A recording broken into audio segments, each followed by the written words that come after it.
കണ്ണിണ പുഞ്ചിരി പുലിനഖമോതിരമണിമാലകളും കാണാകേണം ജഗ്രാൽ സ്വപ്ന സുഷുപ്തിഷു നിന്മേ സൂക്ഷ്മാകാരം കാണാകേണം.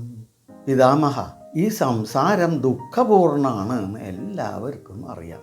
എന്നാൽ ആർക്കും അതിൽ ഒരു വൈരാഗ്യോട്ട് ഉണ്ടാവണമില്ല.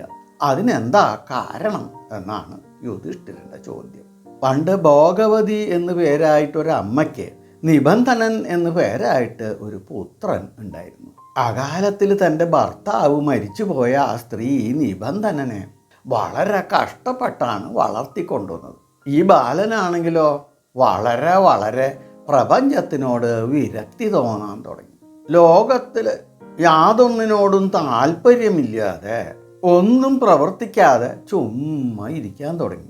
ആലസ്യം കൊണ്ട് തൻ്റെ മകൻ മടിയനായി തീർന്നിരിക്കണമെന്ന് അമ്മ വിചാരിക്കുകയും ചെയ്തു. ഇനിയിപ്പോൾ എന്താ വഴി, അവനെ ഒന്ന് ഉപദേശിച്ച് നേരെയാക്കാൻ പറ്റുമോ എന്ന് നോക്കാം എന്നും പറഞ്ഞ് അമ്മ അവനെ ഉപദേശിക്കാൻ ഒരുപ്പെട്ടു.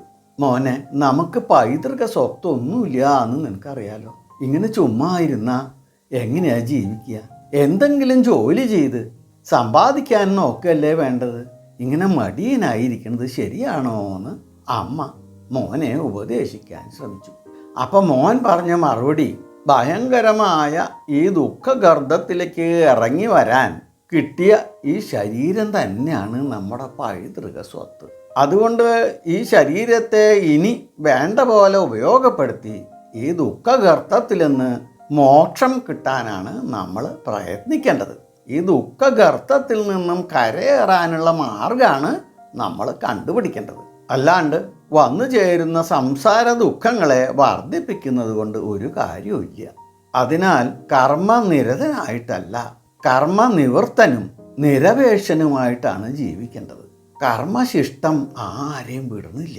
ഓരോ ജീവിതത്തിലുള്ള പൂർവ്വകർമ്മഫലങ്ങളാണ് ഓരോ ജീവനും ഇപ്പോൾ അനുഭവിച്ചുകൊണ്ടിരിക്കുന്നത്. ഈ കർമ്മ ദുരിതങ്ങളാണ് ഓരോ ജീവനെയും എപ്പോഴും സംസാരത്തിൽ വലച്ചുകൊണ്ടിരിക്കുന്നത്.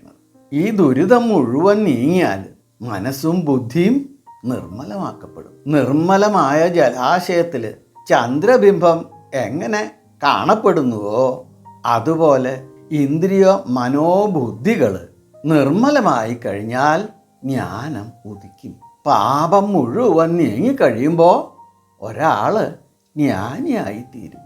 സൽക്കർമ്മങ്ങൾ കൊണ്ടും ധാർമ്മികമായ ജീവിതം കൊണ്ടും മാത്രമേ ഒരാളുടെ ദുരിതം നശിച്ചു പോവുള്ളൂ. ഇന്ദ്രിയ മനോബുദ്ധികൾ ബഹിർമുഖങ്ങളും അതുവഴി സുഖദുഃഖങ്ങളിലേക്കും രാഗദ്വേഷങ്ങളിലേക്കും നയിക്കും. അതുകൊണ്ട് ആമ പോലെ തൻ്റെ കാലിനെയൊക്കെ ഉള്ളിലേക്ക് വലിച്ച് ഒതുങ്ങയല്ലാണ്ട് ദുരിത നിവൃത്തിയോ കരണങ്ങൾക്ക് ശുദ്ധിയോ ഉണ്ടാവാൻ വയ്യ. അങ്ങനെ ഉള്ളിലേക്ക് വലിഞ്ഞ് സ്വസ്ഥമായിട്ടിരിക്കുമ്പോൾ പ്രജ്ഞയ്ക്ക് തടസ്സമില്ലാണ്ട് ആത്മാവിനെ നേരിട്ട് അറിയാൻ കഴിയും. പുണ്യാഭിവൃദ്ധി ഉള്ള ഒരാൾക്ക് മാത്രമേ കാലം കൊണ്ട് ആത്മസ്വരൂപത്തെ അറിയാനും പ്രാപിക്കാനും കഴിയൂ. നിബന്ധനൻ പിന്നെയും പറയാണ്, അമ്മേ, ലോകത്തിലെ സുഖദുഃഖങ്ങളെ ആശ്രയിച്ച് ജീവിക്കുന്ന ഒരാൾക്ക് ഒരിക്കലും പരമാർത്ഥമായ സമാധാനം കിട്ടാൻ പോകുന്നില്ല. ആ സ്ഥിതിക്ക് കർമ്മഫലങ്ങളെ കൊണ്ട് സംതൃപ്തിയും സുഖസമാധാനങ്ങളും ഉണ്ടാവാൻ പോണില്ല. ഈ ലോകാനുഭവങ്ങൾ സുഖമായാലും ദുഃഖമായാലും അത് സത്യമല്ല, മിഥ്യയാണ്. ലോകാനുഭവങ്ങളിൽ സുഖിക്കുകയോ ദുഃഖിക്കുകയോ ഒക്കെ ചെയ്യുന്നത് ഇന്ദ്രിയ മനോബുദ്ധികളാണ്, ജീവനല്ല. അതുകൊണ്ട് സത്യവും ശാശ്വതവുമായ സുഖത്തെയാണ് നമ്മൾ തേടേണ്ടത്. അതിനുവേണ്ടി എന്തു ചെയ്യണം? ഇന്ദ്രിയാദി കരണങ്ങളെ ശുദ്ധമാക്കണം. അത് ശുദ്ധമാക്കാൻ എന്ത് ചെയ്യണം? ധ്യാനിക്കുക, ജപിക്കുക, നാമം ചൊല്ലുക മുതലായവ ചെയ്ത് അഭിവൃദ്ധിപ്പെടണം. അങ്ങനെ ചെയ്യുന്ന ഒരാൾക്ക് കാലം കൊണ്ട് ഗുണാനുഭവങ്ങൾ ഉണ്ടായി കർമ്മബന്ധങ്ങളൊക്കെ നീങ്ങി ബ്രഹ്മബോധം ഉദിക്കുകയും ചെയ്യും. രൂപമോ ധർമ്മമോ ഗുണലക്ഷണങ്ങളോ ഇല്ലാത്ത ഒരു വസ്തുവിനെ എങ്ങനെയാ വാക്കുകൊണ്ട് വിവരിക്കുക? അതുപോലെയാണ് ബ്രഹ്മം. അതിനെ വാക്കുകൊണ്ട് വിവരിക്കാൻ ആർക്കും കഴിയില്ല. അതൊരനുഭവമാണ്. അതിനെ മനോബുദ്ധി കൊണ്ട് ഊഹിച്ചറിയാൻ ശ്രമിച്ചാൽ അതും നിഷ്ഫലമാവുകയുള്ളൂ. എന്നാൽ നമ്മുടെ പ്രജ്ഞ എങ്ങനെയാണ് ബ്രഹ്മത്തിനെ മനസ്സിലാക്കുന്നത് എന്ന് ചോദിച്ചാൽ, രൂപത്തിന് നിഴലെന്ന പോലെ കാണപ്പെടുന്ന നാമരൂപ ദൃശ്യങ്ങളെല്ലാം ഏതൊരു ചൈതന്യത്തിൽ പൊന്തുകയും താഴുകയും ചെയ്യുന്നുവോ, ഏതൊരു ചൈതന്യം മാലയിലെ നൂലെന്ന പോലെ എല്ലാത്തിലും വ്യാപിക്കുന്നുവോ അതറിഞ്ഞ് ബോധിക്കുക മാത്രമാണ് ചെയ്യുന്നത്. ഒരു ബോധാണ് ബ്രഹ്മതത്വം എന്ന് പറയുന്നത്.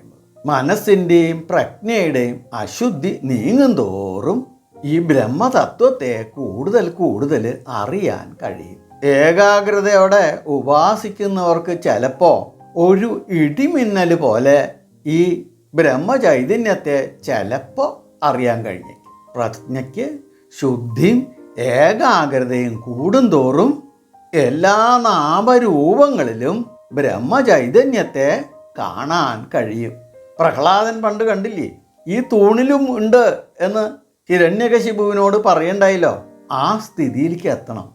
നമ്മൾ കാണുന്നതിലെല്ലാം ബ്രഹ്മചൈതന്യം കാണാൻ കഴിയണം. എങ്ങനെയൊക്കെ ആണെങ്കിലും ശരി, ഈ ബ്രഹ്മചൈതന്യത്തെ പൂർണ്ണമായിട്ട് ആർക്കും ബോധിക്കാൻ കഴിയില്ല.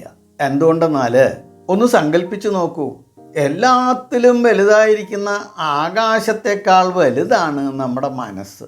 മനസ്സിനേക്കാൾ എത്രയോ വിസ്തൃതാണ് ബുദ്ധി. ആ ബുദ്ധിക്കും അപ്പുറത്തെ അനന്തമായതാണ് ബ്രഹ്മതത്വം. ആ സ്ഥിതിക്ക് ആ ബ്രഹ്മതത്വത്തെ എങ്ങനെയാ ഒരാൾക്ക് പൂർണ്ണമായിട്ട് അറിയാൻ കഴിയുക? ഈ ബ്രഹ്മത്തിനെ പറ്റിയിട്ടുള്ള ചെറിയൊരു അറിവ് കൊണ്ട് തന്നെ ജീവിതം ധന്യവും ചാരിതാർത്ഥ്യമുള്ളതുമായിട്ട് തീരും. തൻ്റെ സ്വരൂപത്തെയും ജനന മരണങ്ങളെയും മർമ്മമായിട്ട് നമ്മൾ അറിഞ്ഞിരിക്കണം. എങ്കിലും മാത്രമേ ധർമാചരണവും വൈരാഗ്യവും സംസാര നിവൃത്തിയും ജ്ഞാനപ്രാപ്തിയും ഇതൊക്കെ ഉണ്ടാവുള്ളൂ. ഇതെല്ലാം കേട്ട ആ അമ്മ മനസ്സുകൊണ്ട് വളരെയധികം സന്തോഷിച്ചു. അവരിലും ആത്മബോധം തേടാനുള്ള വാഞ്ച ഉണ്ടായി. കാലക്രമത്തിൽ അവർ രണ്ടുപേർക്കും മുക്തി ലഭിക്കുകയുണ്ടായി. അനേകം ജന്മങ്ങൾ കൊണ്ട് സമ്പാദിച്ച പുണ്യത്തിൻ്റെ പരിഭാഗം കൊണ്ടാണ് ഒരാൾക്ക് ഈ ജന്മത്തിൽ വൈരാഗ്യവും മുമുക്ഷുതയും ഉണ്ടാവുന്നത്. അപ്പോൾ മാത്രമേ അവന് ആത്മചൈതന്യം അനുഭവിക്കാൻ കഴിയും.